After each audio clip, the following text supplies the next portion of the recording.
best leaderships. So now see some of the definitions. International managers is to motivate and they lead the people from cultural backgrounds different from their own. Here actually we are talking about the leadership skill pertaining to international human resource management. If we consider the leaders for the international leaders, then what type of parameters, what type of characteristics should be, this is the way we have to discuss. Then understand the culture and how it impacts global communication and the leadership styles. There are two things. One of the, as a leaders, you have to see type of cultures and you have to adopt all these cultural matters and what type of impacts the global communications. So there are two things are very to be understood very carefully. Then cross cultures improves cross cultures leadership skills, and then your right people with the right skills, ability to manage and understand the cultural differences between the employee and the team members. As a leader, you have to have a quality to distinguish or understand the cultures and between the differences between the employees and your team members. And you have to identify these things. And accordingly, you have to need to adopt the global mindset. You have to set some mindset to allow them to flex their natural leadership styles and adopt their different. Then you have to see the needs. So multinational leaders needs to process certain unique qualities. As I said, the quality is very important and styles subsequently. So international manager needs is emotional intelligence. This is one of the parameters. That is the emotional intelligence. Emotional intelligence refers to a set of 5 individual and social competencies. So if we all this considering all these skills, then we can say the emotional management, emotional intelligence. You have it all the aspects he has covered, including self-awareness, self-regulations, motivation, empathy, and social skills. So as a leader, all these traits, all these important parts you should have, all the components you should have. Self-awareness basically is the ability to recognize and understand one's mood, emotions, and drives, which directions he is, and as well as their effect on the other people. So individuals' moods, emotions, and drives, you have to aware of all these things, individual to individuals. Leaders with a high level of self-awareness exhibit the self-confidence, a realistic self-assessment, and a self-deprecating humors. Now, self-regulation, it's the second quality. It's the ability to control or redirect the disruptive impulses and moods, the ability to think before doing. You have to have that power you should have before taking any decisions or control. Maybe it may require some of the redirect things as and when the situation will come.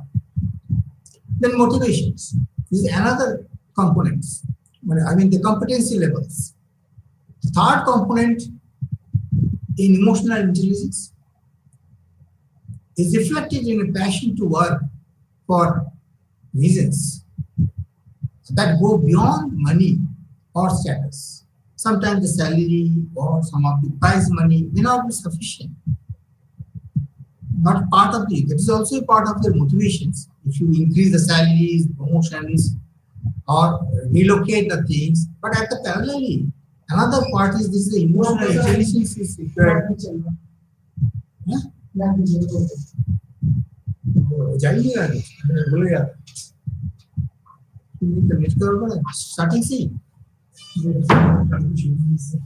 कैसे पता चला मुझे नहीं पता है hello और ऊपर दिख रहा है अब शुरू करें अभी ऊपर ही हूँ बता दे स्टार्ट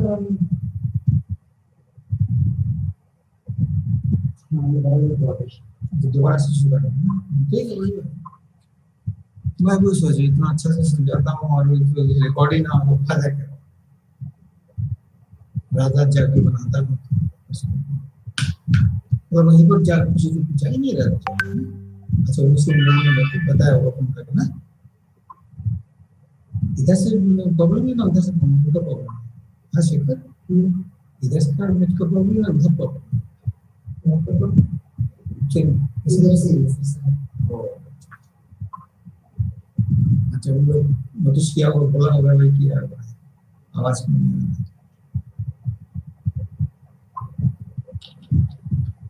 इसको एडिट नहीं करता है देखना सब ठीक है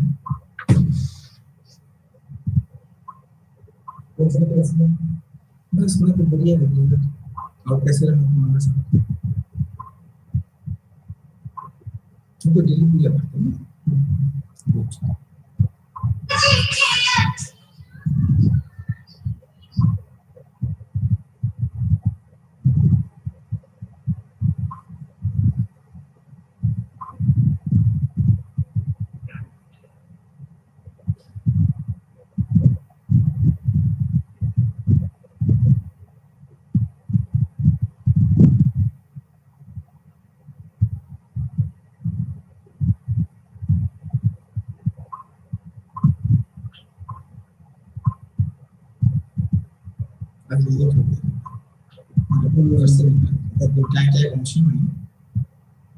इधर तो टाइम पे आ गए उधर से थोड़ा मिठाई लेके आना था 10 के बाद पूजा के बाद हाँ इधर अच्छे कोई शॉप भी दुकान में नहीं है रात दूर अच्छा उधर क्या होता है इतना शुरू से खुलता भी नहीं है दुकान सब 10 बजे से पहले खुलता नहीं है अच्छा 1-2 दिन पहले खरीद करके रख दो घर में फ्रिज में वो खराब हो जाता है और मिठाई जो है ना बासी अच्छी नहीं सोचा क्या जाएगा में सोचा और समोसा से समोसा लेके नानी बाबा समोसा तो बोली चीज है ना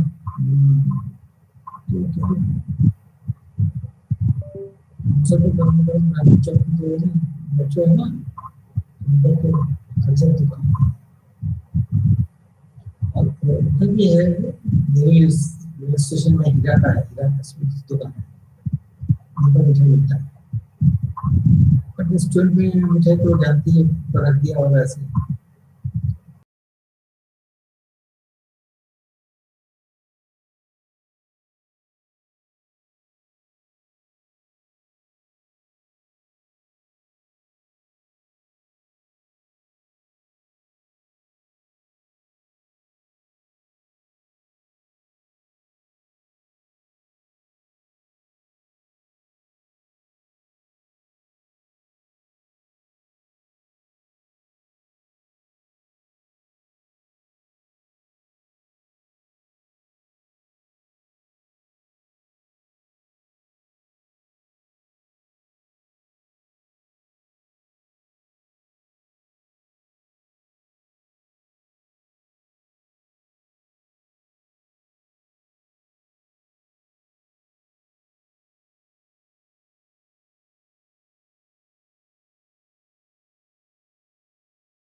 Good morning to everybody. So today, again, the International Human Resource Management MMPH009. Today, block number 3.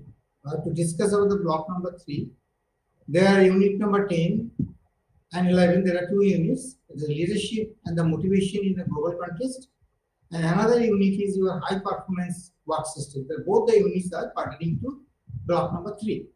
There's a behavioral dynamics of HR, international HR. Now, first see the contents of the unit number 10, where it is a study of leaderships, cross-cultural differences, leadership styles, cross-culture, issues and the motivation, mass loss, then your two-factor theories, needs of the theories, and there are so many other theories are there: expectancy theory, equity theory, motivational issues, and summarize. So altogether, that is the content of the your unit number 10. Now, see the definitions. International managers is to motivate and lead the people from cultural backgrounds different from their own. So understand the culture. First of the things you have to understand the cultures and how it, what are the impacts, globally communications and the leadership styles. Cross-culture improves cross-culture leadership skills.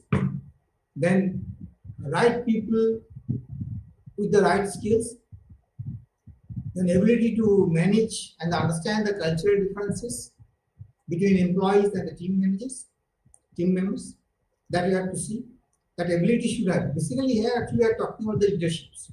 So leadership as a leader, it should have all this quality. Should have this quality of this. You need to adopt the global mindset that allows them to flex their natural leadership styles and adopt their default. Then multinational leaders needs to process certain unique qualities. The international manager needs to emotional intelligence. Emotional intelligence refers to a set of 5 individual and the social competencies that is include your self-awareness, self-regulations, motivation, empathy, and social skills. All these 5 parameters or 5 competencies you can see. All these things should have a as a leader of international leaders. Self-awareness is basically the ability to recognize and understand one's moods, emotions, and the drives as well as their effects on other people. So, what type of emotions they have? That should be aware. Leaders with a high level of self-awareness exhibit the self-confidence and the realistic self-assessment and the self-deprecating humors. Then self-regulations. The second quality is the ability to control and redirect the disrupted impulses and moods, the ability to think before doing. So you should have some capacity to divert or disrupt the impulses. What are the impulses that come in? And you have to control the things. That capacity, self-regulation. You have to have it and regulate yourselves so that you can take a right decision and good decisions. Then motivations, another your competence. Third component of the emotional intelligence is reflected in a passion to work for reasons that go beyond money or status. Sometimes the money is not sufficient for motivation purposes. So you have to have some emotional intelligence capacity you should have so that you can drive the persons or motivate the persons accordingly. The fourth emotional intelligence quality is empathy. That is another thing is empathy. Empathy refers to understanding the emotional makeup of other people. So in this case, other people means how much you are aware of, concerned about this particular persons for this and for the other people, and skill in treating people according to their emotional reactions. What are the emotional reactions? Based on these, you have to stabilize their emotions for the right purposes, for the right cause. Social skill is the fifth competence. Is the emotional intelligence. Now, leadership is international settings. Needs to be situational because based on the situations you have to take. So that's why you have some settings to be there. That is, successful leadership is the multinational companies require the managers adjust their leadership styles to fit the different situations. So different situations may occur in the business domain, in the business, international business especially. So that situation you have to handle it. Universalisms in the leadership, because as a unit, as a you see, this is related to the universalisms of the leaderships. So you crop the literature and the leadership, the issues related to the things. Assumptions within the unionisms are that there are four universal ethical principles. Some of the ethical principles are there, which guides society's social behaviors, and that often apparent differences in rules between the societies really come from the same of the ethical principles. In short, or in gist, I can say, basically some of the rules and regulations are depicted, that is in the society norms. So if somebody behave or somebody do something, it is really at par with the ethical principles or not. If it is not, it is deviated something, then you have to control the things and you have to align with this that principle on. So the ethical principles are very important. Transformal leaders.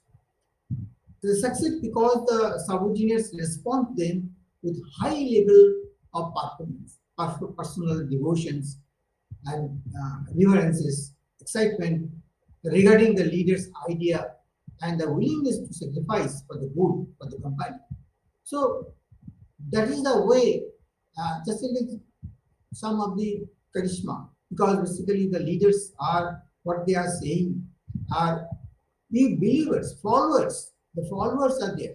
So that is the things, how much you are sacrificing, how much you are dedicated the things, what type of dedication you have. Cross-culture differences in leaderships. Here we have to see that the flavor, actually the cross-culture, the leadership always have a cross-culture flavor. He has to give a equal priority or equal status to give all from their peers, yet they stand out without pushing the constants of the cultural norms too far, even though you have to stand out. For leaders must break some norms to be seen as different by their fellow men and women. They have to do some of the things extra. Whatever the norms is there, based on, if you just only follow the rule and regulation and norms of the company, you may not be a good leader. You are a leader, but that I think that X factor is not there. So to do so something, you have to have some extra something you have to do beyond the norms. Leaders tend to differ from the masses in these ways.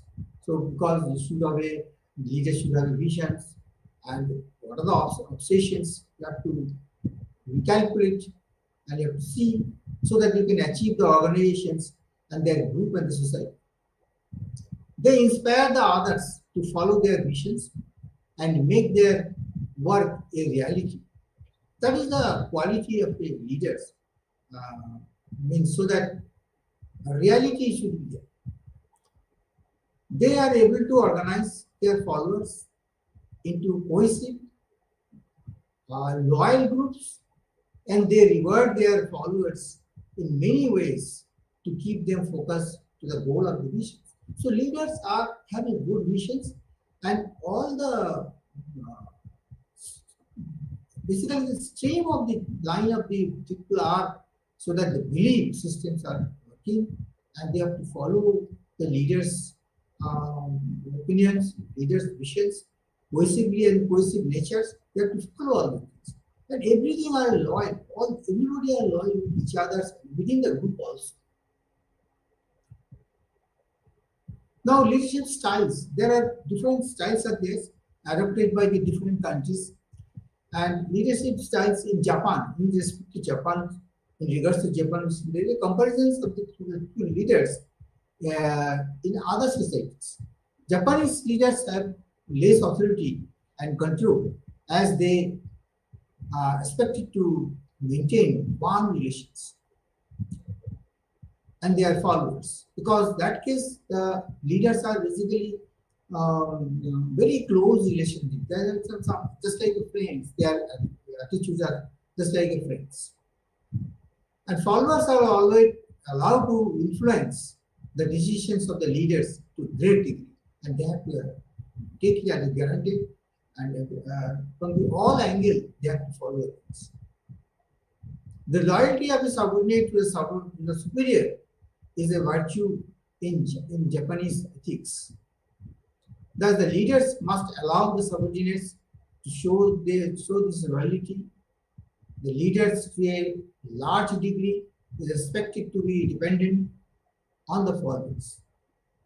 It is seen as positive if the leader has some weakness that the followers can compensate and make up for. So leaders must keep conflict, your contentions, anxiety, and tension to a minimum among the workers they lead. An important value in Japanese is the inter-group relations is conflict avoidance, because if you have a good relationships, then you can avoid the conflicts. So you can avoid the conflicts if then anxiety will not be there, and maybe anxiety is also very reduced. Tension is all not be there. So intra-group relations are important, which the Japanese systems are there. They are following in their leadership styles.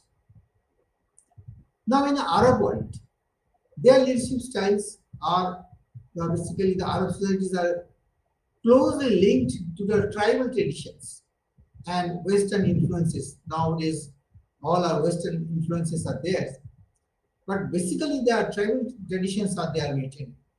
So Arab managers tend to behave as the fathers. So they are looking as the fathers, as the protectors. Their employee, they have to protect them, caregivers. So all these who should shoulder all the responsibilities of the business. So that is the Arab world leadership styles. Most Arab organizations, whether public or private, are highly centralized. So they are taking as a centralizations and adopt an authorization structure.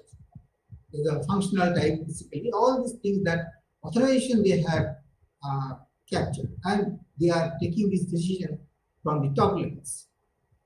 The systems combined with the tribal concepts, values, they are keeping the value of the tribal values, have developed into the leadership styles, and it is your Shekocracy is there, and I mean, and early that in 1990, they have described it, this is the way. The characteristics of Shekocracy are basically, some of the characteristics are there. That is the rule and regulation of the contingent, the personality and the power of individuals who make the rules. Then subordinate of efficiency goals to human relations and personal friendships. Then indecisiveness in decision making, a partial approach to leaderships, nepotisms are there at upper level of the organizations. Most of the Arab world companies they are putting their own persons, the family persons, maybe the brother, sister, or uncle. I mean, they are that things going on. Most of the powers are there centralized and authorized by their own persons. and open door policies.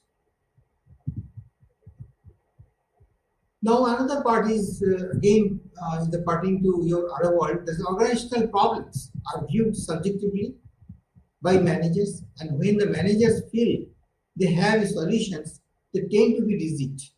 If the managers feel this is the solutions, so they are not discussing that process may not be required. They're rigid to do it. According to Kadra, in the Arab cultural context, seeking out new management ideas, new training programs, and so on are not thought of the solve organizational stagnations.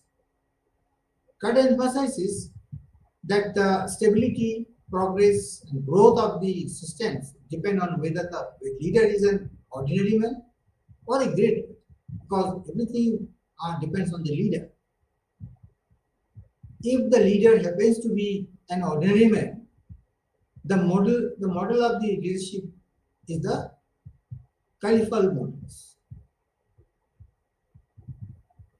If the leader happens to be a great man, the model becomes a prophetic models. So there are models are defined in such a way: great man or ordinary man. Now in the France, talking about the leadership style of France, the leadership in business in the government organizations in France is heavily based on the belonging to the cadre. First way, that is upon the graduation from the school, individuals are automatically positions. But after the promotions and from the college itself, when they are finishing the school or colleges, straightway they are coming in the company. Or in a government, private, or in the company or in a government. Second way of obtaining the cadre status is to get a job after and before the graduations from university, other than one of the your grants, and wait for 5 to 10 years to gain the cadre status. Some of the things are straightway they are reaching that positions. So cadre status must be earned on the job. Third way is to enter in the fund without any higher educations, and over a period of several years prove oneself to be outstanding. So that is another way of leaderships. They don't have a qualifications, they don't have educations, but they are leaders. That is another way of the in the France they are the leaderships. French leaders are expected to make decisions based on careful quantitative analysis and prefer to communicate by memo and letters to intellect, analysis, and the independence. French, your workforce to work effectively, and because they are engaged in leadership behaviors that lead to the not fit with the French expectations of the organizational leaderships. So here, actually, all these things are basically the part of your leadership, different countries. Now, some of the tips. So the role of a leadership business is critical. The leader is supposed to inspire great performance. So there are 10 basic leadership behaviors are there. That is this, you can say is a successful global leader. Then he should be provide a clear objectives. Number 1. 2 is your build teams. 3 is achieve unique goals. 4 is enhance the individual and the team performance. Then make the different decisions. Gain the employee and team ownerships of the projects. Generate the enthusiasm and the pride. Make the team feel important. Take and learn from honest mistakes. And number 10, and manage the creativity talent effectively. Now, cross-culture issues in the motivation. Now, motivation basically is probably the most researched an area of the management, because the key dynamic skill for a manager to process, approach to Frederick Taylor. He said he believed that the workers were motivated to work by the need of money, need for money. The motivation is not really that simple. People seem to be motivated by more than just money, and the individual differences exist in workers. Some may be more interested in receiving them more religious times instead of money. Taylor's ideas, a new approach to worker motivation developed, namely the human relations skills. So there he has researched and given some of the outcomes. A famous psychologist, Abraham Maslow, and he contributed to the human relations school, the physiological needs, then your hierarchy in safety needs, then your belonging to needs, esteem, and self-actualization. That is the Maslow's hierarchical needs are depicted. Then some of the theories, your Hesberg's two-factor theory. This theory may be useful as a diagnostic tool for detailing the specific motivation programs in the workplace. Then other three theories are already there. This is also all are useful theories. Some of the questions are there, self-assessment questions, and particularly this unit. There is a compare the contrast leadership in the France and leadership of the Arab worlds. So you have to compare the things, that type of questions. Power distance, people generally expect and accept the differences. Then discuss the relationship differences, your motivation across the cultures, the need for the careful selection of the expertise managers. So all are the relevant questions are likely to be from the unit number 10. So before completing the unit number 10, then we have to switch over to unit number 11. I'll show you some of the very important regarding the leadership skills. As you know, Ratan Tata, now he has no more with us. He has a great leaders. And as you know, one of the your pilot, Joya, he has given, wow, what the way he has, what type of man he has. Now I can read out the things which I have collected from the from Facebook, where it has written there. The leadership असल में क्या होती है, यह कोई रतन टाटा से सीखे। बड़ी सादगी और इज्जत के साथ ये किसी को उनकी महत्ता का एहसास दिलाते हुए प्रेरित कर दिया। ऐसा ही एक अनुभव एयर इंडिया की पायलट और कैप्टन जवान ने भी किया। रतन टाटा को श्रद्धांजलि देते हुए उन्होंने एक अद्भुत और प्रेरणादायक किस्सा शेयर किया। पायलट के बाद फ्लाइट के बाद जब मैं उनके साथ फोटो खिंचवाने के लिए उठने लगी तो उन्होंने मुझे रोक दिया और कहा, कैप्टन, ये आपका सिंहासन है, आपने इसे कमाया है। उन्होंने मेरे पीछे खड़े होकर फोटो खिंचवाए। रतन टाटा की सादगी और सच्ची लीडरशिप से प्रभावित कैप्टन जो, तो this is the way the leadership skills he has given a message to us to what to do. This is a great leaders. Now we have to proceed for unit number 11, where the high performance work systems. The introductions, that is your high performance work system, HPWS, then characteristics of the high performance works, and some of the principles. It's a very short units. There are 2-3 things are very important. Every organization adopt a human issues, as we know. So management systems that unique to its requirements. It helps the better utilizations. Here actually I'm talking about the high performance, how to create a high performance work systems. So what type of contain what type of parameters you should have, which it should be unique and better utilization of the human resources and improve the quality of the productivity. High performance work systems is an integrated set of human resource policies and practices. When it translates into higher employee and the organizational effectiveness. Employees' involvement is emphasized in high performance work systems, which demonstrate a commitment to building an organizational culture. Then, to begin, the employees must process some of the information. That is your second condition, you can say. People must be motivated. That is the main thing. To apply these skill sets.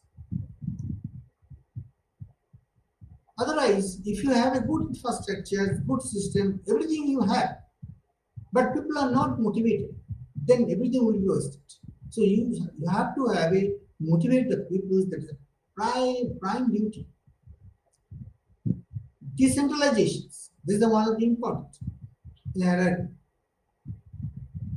Because in this decentralization process,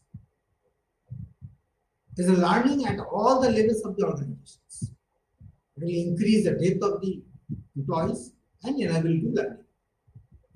The main objectives of the HPWS is to establish a long-lasting competitive edge of the industry. Should have sustainability. You have the continuous process. You can do it. In the long run, retentions, your company focused, brand name, everything on the market are in a step. Only when you have a HPWS systems in your organizations, then you can have a long-lasting competitive conditions. Increases in productivity, it implies the satisfaction, loyalty, and workplace safety. So all these things are depends on when you have a high performance work systems in your organizations, then definitely you will get all these things. Now, characteristics of the high performance work systems. What are the characteristics? Six key characteristics of a HPWS can be categorized. Now, categorize as follows. Number one, ensuring employee security. Because security is one of the main important, because it encourages employees to form high trust relationships with one another, with each other, and foster the commitment and encourage the extra mile and extra role activity. When you trust company, you have to encourage them, whatever your responsibility or they assign the jobs, maybe beyond of that, you will do it. So extra mile you have to do. And that is crucial for the success of the organizations. Then employees perform better and more committed to the success of their company. That is one of the characteristics. Then selective hiring. When you are hiring the people's individuals, you should have a select so that it meet your job needs, which the job you have, that should meet. Rather than those who have the highest academic credentials. You have a good doctorate, PhD holders, master degrees, good marks, 90% marks holders, you are recruited, but not fulfill your jobs. So you have to select it, and have to do it. Employee retention and the long-term fit are improved by the identifying your non-transferable your characteristics.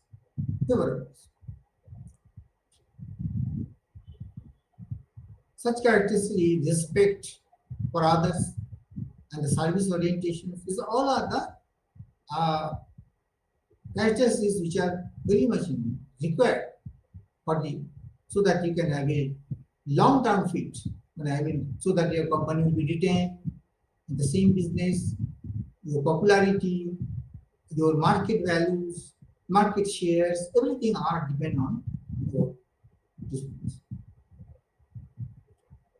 Then your characteristics of the high performance work systems. Decentralizations. Decentralize the decision making process. Because if it is centralized, all the decisions are coming from the top levels, the chances of delay are there. So HPSWS firms achieve these aims by delegating the decision making throughout the organizations and empowering their staff to provide the excellent customer service and achieve the optimal organizational results. So that is the I think the advantage, benefits of the decentralizations. Then your high results based compensations. Compensation is one of the very crucial matters. To get a high performance work systems, definitely compensation is one of the good parameters. So systems and the rewards employees at all levels. Profit sharing or the gain sharing among a group also establishes a social framework of the accountability to the organizations and other team members.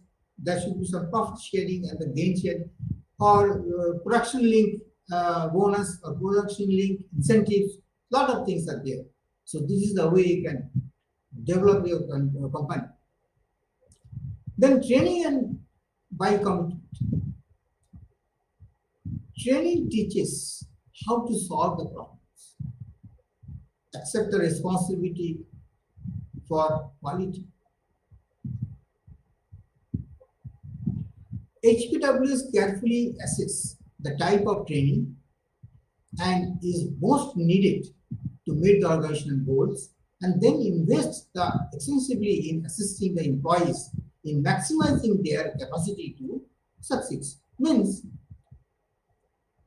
through this HPWS process, you can identify or you can make a database from where you can assess who are really required for the training and who are to be assisted. So accordingly, you can maximize their capacity through the training programs. Then reduce the status barriers. If we have another characteristic is for the high performance work systems, that is to reduce the high barriers. It is a useful idea and the organizational changes. Training teaches how to solve the problems, accept the responsibility and the quality. Then language, dress, and physical space can give the message to the employees that business values status hierarchically rather than the treating each person's value. Attempt to foster your high trust cultures by nurturing and developing the people rather than dominating them.